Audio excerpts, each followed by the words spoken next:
bansang Scotland, isang mambabata sa nagbitiw matapos ang nakababastos sumanong komento sa isang babae. Naka-break noon ang pagdinig ng komite ni Frank McCavity pero naka-on pa rin ang kanyang mikropono. Kaya ang kanyang mga komento tungkol sa isang babae sa loob ng sesyon na dinig.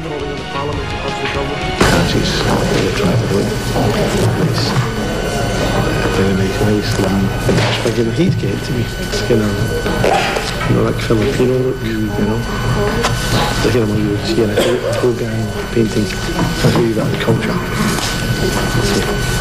Okay. Hindi naman malinaw kung Pinay nga ang babaeng tinutukoy ni McCavity. Dahil sa munoy hindi angkop na komento ay binitawan na niya ang pamumuno sa Public Petitions Committee at ang pagiging sports spokesman ng Labour Party sa Scotland.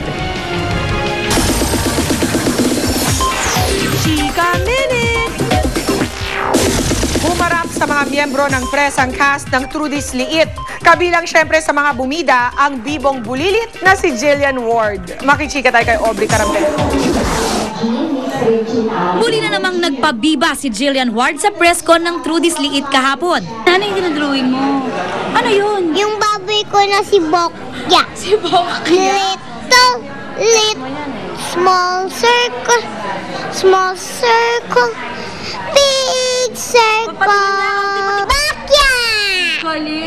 At game na naman siyang sumagot sa tanong ng press.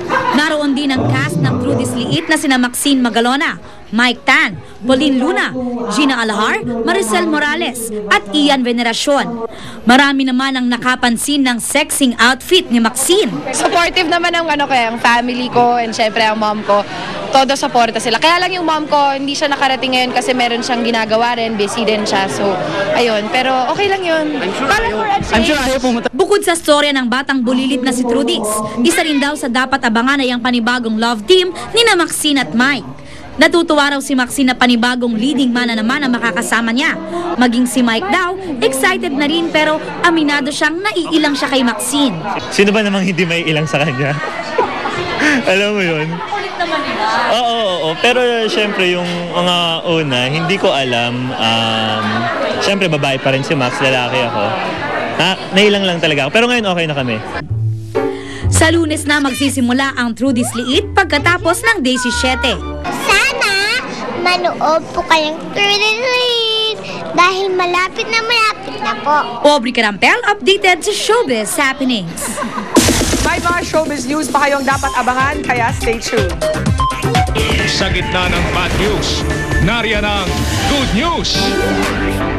Mga kapuso, kahanga-hanga po ang dedikasyon ng ilang guro sa isang barangay sa Malolos, Bulacan. Araw-araw silang sumasakay sa bangka para makarating sa paaralan. Sakripisyong handa nilang tiisin matupad lang ang kanilang misyon.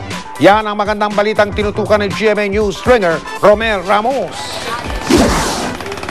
Pasado alas 6 ng umaga, naabutan ng GMA News sa mga gurong ito sa ponduhan ng Barangay Panasahan sa Malolos.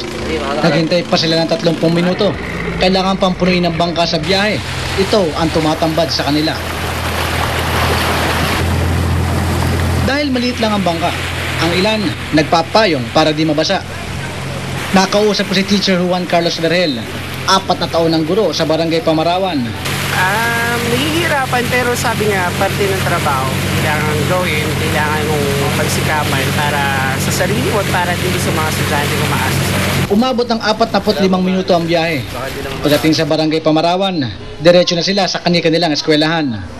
2 ang eskwelahan dito.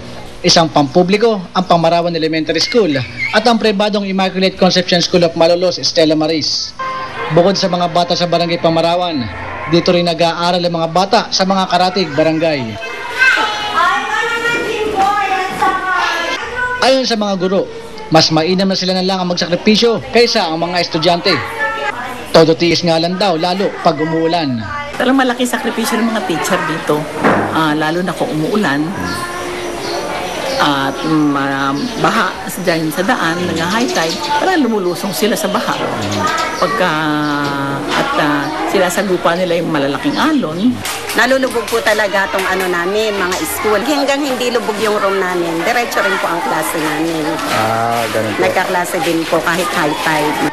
Dakilang propesyon ng pagiging guro. Ang mga tulad ni Teacher Juan Carlos, may tuturing ding bayani dahil sa araw-araw na sakripisyo mula sa biyahe papunta sa paaralan hanggang sa pagbahagi nila ng kaalaman. Mula rito sa Malolos, Bulacan, Romel Ramos, GMA News. Abangan! Nabutas na tubo ng tubig sa Amerika, nagmistulang higanting fountain. Earthquake at fire drill ay sinagawa sa iba't ibang lugar sa bansa. At alamin ang mga bagay na pwedeng iregalo sa mga tatay sa Father's Day. Walang pati na pagtutok dito sa 24 Oras.